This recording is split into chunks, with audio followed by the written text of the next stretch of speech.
la 109e édition de la Tente provinciale de football de Kinshasa. Salut fidèles téléspectateurs de Arc-en-Ciel Télévision. Bien sûr, vous suivez les grandes heures de l'EPFKIN, le championnat de la Tente provinciale de football de Kinshasa, et qui s'année bien sûr à sa 109e édition et surtout à sa 31e journée. Et aujourd'hui, on va décortiquer tout le match, bien sûr, avec Emma Moulamba, qui j'ai dit bonsoir Emma. Bonsoir Andy, et je salue tous les téléspectateurs de Arc-en-Ciel Télévision qui nous suivent en ce moment pour cette édition des grandes heures du championnat de l'entente provinciale de football de Kinshasa. Nous venons d'achever la 31e journée. Exactement, cette 31e journée qui nous a laissé à bouche bée par rapport à toutes les rencontres qu'on a bien sûr suivies ici au stade Tata Raphaël et dans différents terrains bien sûr de Kinshasa. Il y en a au terrain Les Aigles, du centre de l'académie Les Aigles, et celle aussi du Cardinal Maloula. Mais on va beaucoup plus se pointer ici au stade Tata Raphaël par rapport à ces rencontres. Mais parlons un peu du pool A où c'est un peu serré aussi. CS Katassi 63 points, Ouangata 60 points, et il y a aussi Nouvelle Vie Bomoko 57 points. Au juste, comment on peut analyser d'abord ce groupe A? D'abord, le groupe A, c'est un groupe très relevé, comme dans la poule B, c'est très élevé. Une poule dominée par Katassi, JS Ouangata et Nouvelle Vie Bomoko Mbinza. Et s'il faut peut-être revenir par rapport à ces trois clubs qui dominent, je dirais que hier, Ouangata a battu Egena par 2-1. Oui. Nouvelle Vie a battu Trinité par 1-0. Et puis Katassi du Congo a battu AJ Vainqueur sur le score de 2-0. Donc s'il faut analyser, je dirais que c'est un groupe très relevé. Oui. Et puis les trois équipes sont très serrées. Aucune équipe ne veut lâcher. Chaque équipe veut toujours gagner pour se maintenir à la tête, pour atteindre son objectif qui est celui de jouer la finale, pourquoi pas gagner les titres. Et pourquoi pas gagner bien sûr le titre, hein, mais on va bien sûr, avant de parler de vainqueur, plutôt du haut du tableau, parlons un peu de la zone des relégations, hein, parce que là aussi on aura beaucoup plus à épingler. Il y a l'FC Standard 32 points, RC Bumbu 27, et surtout les condamnés des Rossonneries qui n'ont que enregistré 7 petits points dans ces championnats. Là, je crois que l'affaire est pliée. Oui, l'affaire est déjà pliée pour des Rossonneries. Je dirais que c'est pour la première fois au championnat de l'EPFKIN, après 31 journées, qu'on ait une équipe qui n'a gagné aucun match. Ok. Des Rossonneries, avec ces 7 points enregistrés, en termes de points, 7 matchs nuls.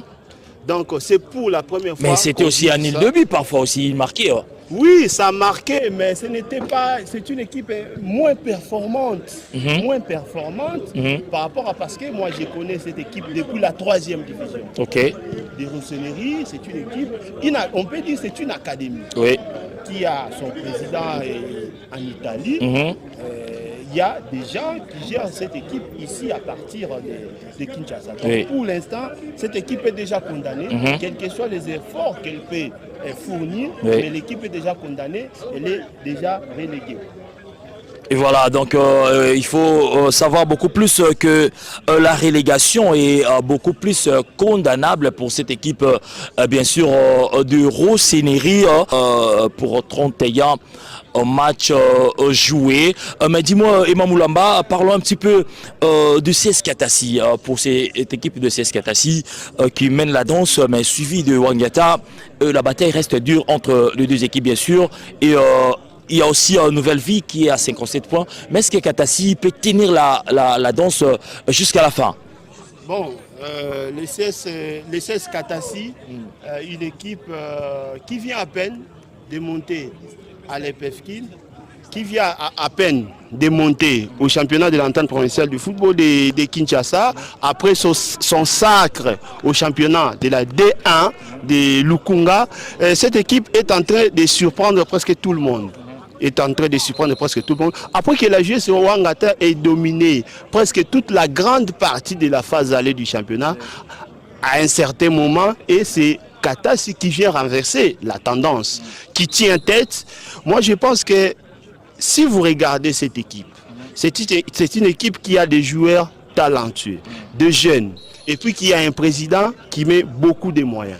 Et qui permet en sorte, parce que pour faire les résultats, c'est la symbiose. Vous avez des moyens, vous avez des talents, vous avez un bon staff technique, et l'ensemble de tout cela font en sorte que les 16 Katasi puissent tenir jusqu'à cet instant. Bon, dire que ça va tenir ou ça ne va pas tenir, moi là, je ne peux pas être un divin pour savoir, mais moi je pense que cette équipe a des ambitions, les objectifs, son président met des moyens, par tous les moyens, met des moyens plutôt pour faire en sorte que son équipe puisse un peu faire mieux par rapport à son positionnement et puis pourquoi pas gagner les titres. Voilà, pourquoi pas bien sûr gagner les titres, mais parlons un petit peu du groupe du pool B où est regorgé bien sûr le 3 du haut des têtes, trop serré, rien que 2 points d'écart entre bien sûr les 3 équipes. TP Les Anges 57 points qui venaient bien sûr de battre Goya début à 0 cet après-midi,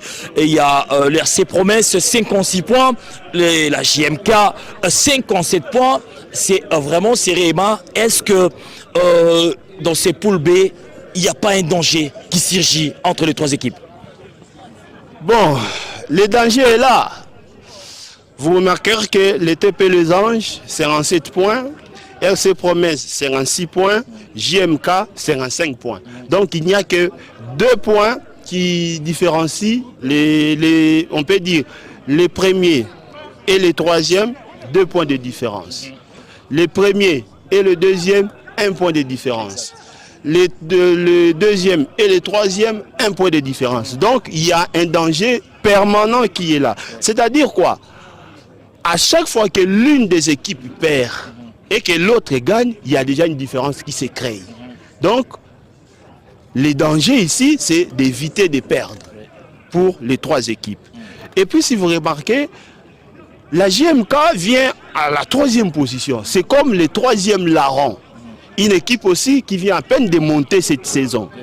Donc, au cas où il y a chute pour les TP Les Anges, RC Promesse, la JMK risquerait d'en profiter. Parce que si les 20 de ces mois, il y aura les duels entre TP Les Anges et les RC Promesse qui vont s'affronter. Donc, au cas où il y a peut-être un match nul, la JMK peut en profiter pour prendre la première place. Donc, c'est à ce match-là, tout peut-être va se jouer. Mais toutefois, nous devons savoir qu'il y a beaucoup de matchs qui restent. Donc, aucune erreur n'est permise pour les 3 formations. Aucune erreur, bien sûr, aucune erreur n'est permise pour les 3 formations, mais on va aussi jeter un coup d'œil du côté, bien sûr, du bas des tableaux. Il y a l'RC Saint-Etienne, 36 points. Il y a aussi Tekeumbu, Oudjana, je vois qu'il est condamné. Oudjana plus qu'il est condamné avec 18 points. Est-ce qu'il peut remonter dans ces groupes? Il reste 8 matchs, si pourquoi pas gagner les 8 derniers matchs pour se maintenir. Bon, pour Oudjana, ce n'est pas encore condamné. Donc, officiellement, l'AC Oudjana n'est pas encore relégué. Mais ça sera difficile. 18 points, déjà avec la différence entre les 18e et les 20e, c'est presque plus de 16 points. Donc, c'est très difficile. Ça sera très difficile, très compliqué. Donc, Oudjana, d'abord, a son avenir entre ses mains. Et aussi son avenir entre les mains à partir du Saint-Etienne et les 17e classés. Oudjana doit espérer en sorte que tous les matchs qui restent, il faut gagner tous les matchs. Pas des matchs nuls. Et espérer aussi que les autres puissent perdre. Voilà ce qui rendra un peu le maintien de l'AC Oudjana très difficile. Donc ce n'est pas encore relégué, mais ça sera difficile. Oudjana a encore, on peut dire, 15% de chances pour se maintenir. Voilà, 15% des chances pour la Seoujana et les hommes de Guilain et Louis vont bien sûr se battre jusqu'à la fin, mouiller les maillots, pourquoi pas pour chercher cette qualification. Mais parlons un petit peu de ces matchs, de ces rencontres qu'on a vécues ensemble avec vous. TP Les Anges a battu Goéa qui est 5e du classement et les Côtes de Goéa a clairement dit qu'on ne joue plus le titre, on va jouer que les métiers parce que c'était quand même un match de défi. Mais Les Anges nous a sorti quand même un très bon jet avant la pause. Est-ce que c'est parce que cette cohésion vient depuis l'enfance, les joueurs ont grandi ensemble, ou bien simplement c'est un coup de bâton magique? Bon, ce n'est pas un coup de bâton magique. Goéa, c'est une équipe que je connais très bien. C'est sa deuxième saison au championnat de l'EPFKIN. Si vous remarquez, la première phase du championnat, la phase aller, Goéa s'est montré un peu et l'équipe a joué. Mais depuis la phase retour, Goéa ne tient plus. Après, on peut dire, on a joué, c'est la 31e journée, 11 matchs. Après 11 matchs, Goéa ne compte qu'une seule victoire contre TP Les Croyants. Donc les autres, ce sont des matchs nuls ou bien des défaites. Donc Goéa n'est pas vraiment dans son assiette depuis la phase retour. L'enjeu de ces matchs d'aujourd'hui avec les TP Les Anges, d'abord c'était un derby. Les deux équipes qui viennent de Kilimani. Un derby de Lingwala, les deux dirigeants habitent Lingwala. Donc c'était d'abord la fierté de la commune. Donc, Goéa, les 45 premières minutes, ça joue au ballon, oui, mais c'était inefficace parce que ça ne marquait pas. Vous remarquez que TP Les Anges, quand il prend seulement 2 actions de but, coup sur coup, et c'était dans les filets. Donc, le football, c'est le réalisme. Vous pouvez jouer au ballon comme vous voulez, mais si vous n'êtes pas réaliste, ça ne vous ramènera aucun point. Donc Goéa a joué au ballon, mais Goéa n'a pas été efficace face à une équipe du TP Les Anges qui avait aussi dans ses mains l'objectif de reprendre sa première place. Parce qu'avant le coup d'envoi, les TP Les Anges se retrouvaient 3e au classement. Donc l'objectif c'était de prendre les 3 points pour revenir à la première position et ça a été fait. Voilà, ça a été bien sûr fait par rapport à ces classements, mais il n'y a que 2 points. On l'a bien signifié, 2 points d'écart entre le 3e et le premier, et que JMK et TP Les Anges, il y a 2 points. Il y a un point qui sépare Promesse à JMK, un point qui sépare Les Anges, bien sûr, à cette équipe de Promesse. Est-ce que cette bataille, vous l'avez annoncé, que le 20 avril prochain, il y aura ces grands matchs entre bien sûr Promesse et TP Les Anges, entre les deux, c'est lui qui perd le plume. Oui, ça sera un match décisif entre les deux formations, parce que déjà la première place sera en jeu. Je l'avais dit ici. Le 20, c'est encore loin bien sûr, mais il y a d'autres matchs que les deux équipes doivent jouer. Il nous reste 14 jours. Oui, 14 jours. 14 jours, oui. Donc il faut prendre des points. Il faut prendre des points. L'équipe qui va s'abandonner peut-être, et l'équipe qui sera accrochée, va peut-être créer, par exemple, manquer l'occasion de garder les caps. Exactement. De garder les caps. Donc, ces matchs-là entre TP Les Anges et les RC Promesse, ça sera un match décisif entre les 2 premiers qui sont en train de se côtoyer pour la première place. Donc, aucune erreur ne sera permise pour les 2 formations, mais il faut faire très attention pour les 2 équipes. S'il y a faux pas, il y a un 3e larron qui est là, la JMK, qui est en train de regarder les autres. Comme donc, sentinelle. Comme sentinelle, donc aucune erreur n'est permise entre les 2 premiers et puis pourquoi pas les 3e qui est la JMK. Voilà, la JMK qui est bien sûr 3e. Voilà, vous avez quand même pu tenir le trio de ces 2 poules. Je vous rappelle bien sûr au poule A, le CS Katassi à 63 points après 31 matchs joués, et suivi de JS Wangata 60 points bien sûr après 31 matchs joués, et Nouvelle Vie Bomoko 57 points, qui lui aussi comme un grand sentinelle dans cette groupe A. Et du côté bien sûr de relégué, comme on vous les a dit ici, FC Standard 32 points qui est 18e, suivi bien sûr de RC Bumbu, l'équipe de la commune de Bumbu avec 27 points et suivi bien sûr des Rossonneries, 7 points. Là, c'est la condamnation totale, comme on l'a dit. Hein. Cette fois-ci, on peut condamner Barnabas et même le crucifier parce que cette équipe, bien sûr, de Rossonneries va simplement descendre aux divisions inférieures. Et du côté, bien sûr, du pool B, je vous rappelle, TP Les Anges a repris la place de leader et pourtant, avant les coups d'envoi, il n'était que 3e. Et bien sûr, après sa victoire de 2-0 face à Goya, TP Les Anges se retrouve avec 57 points, suivi bien sûr de RC Promesse, 56 points, et la JMK, 55. Donc, un point, plus qu'un point d'écart qui sépare le deux premiers et 2 points pour le 3e. Voilà, du côté de la relégation, bien sûr, le bas de tableau est affiché avec RC Saint-Etienne, 36 points.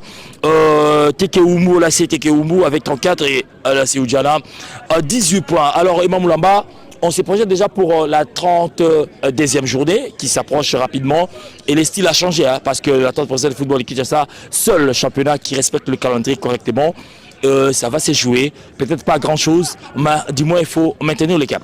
Oui, ça sera très chaud. Ça sera très chaud pour toutes les équipes oui. Parce que rien n'est encore joué. La bataille est encore là. Il y a la bataille pour la première place pour jouer la finale pour gagner les titres. Il y a aussi la bataille pour les maintiens. Donc ça va se jouer de partout. Voilà. En haut du classement, au milieu du classement et en bas du classement. Et le malheur, c'est que l'équipe qui va rater peut-être de gagner la prochaine journée risque de reculer encore oui. Très loin et que les autres qui gagnent, qui montent encore au-dessus des autres. Voilà, le rendez-vous est pris, hein, bien sûr, pour cette 32e journée, toujours sur les antennes, bien sûr, de Arc-en-Ciel Télévision, pour nous suivre en direct et en intégralité, pour suivre, bien sûr, les déroulements de ce championnat de la tête professionnelle de football de Kinshasa et PEFKIN. Bien sûr, merci à Imam Moulamba pour avoir répondu à notre invitation. Je crois que ce ne sera pas la dernière. Merci, je crois que ce sont des bonnes habitudes. Oui. On va continuer toujours à être là pour informer, pour relater, pour décortiquer ce qui s'est passé au championnat de l'entente provinciale de football de Kinshasa. Exact. Parce que les Kinois aiment cela et attendent cela. Et en cela que nous allons élever notre championnat d'élite de la ville de Kinshasa, qui est dirigé de main de maître par le président Alain Tchepouk Imbala. Voilà, merci Alain Tchepouk, hein, que je salue et merci bien sûr à l'équipe technique qui nous a tenu compagnie. Je vois Junior Daka, il y a Miché, il y a Eligio, il y a aussi Lourdes Mopiano, pourquoi pas Cédric et surtout la diva Davina Kila qui va vous servir bien sûr la semaine prochaine avec ces grands programmes bien sûr des grandes heures de l'EPEFKIN. Moi, je vous retrouve prochainement avec le même plaisir. Portez-vous bien. Au revoir.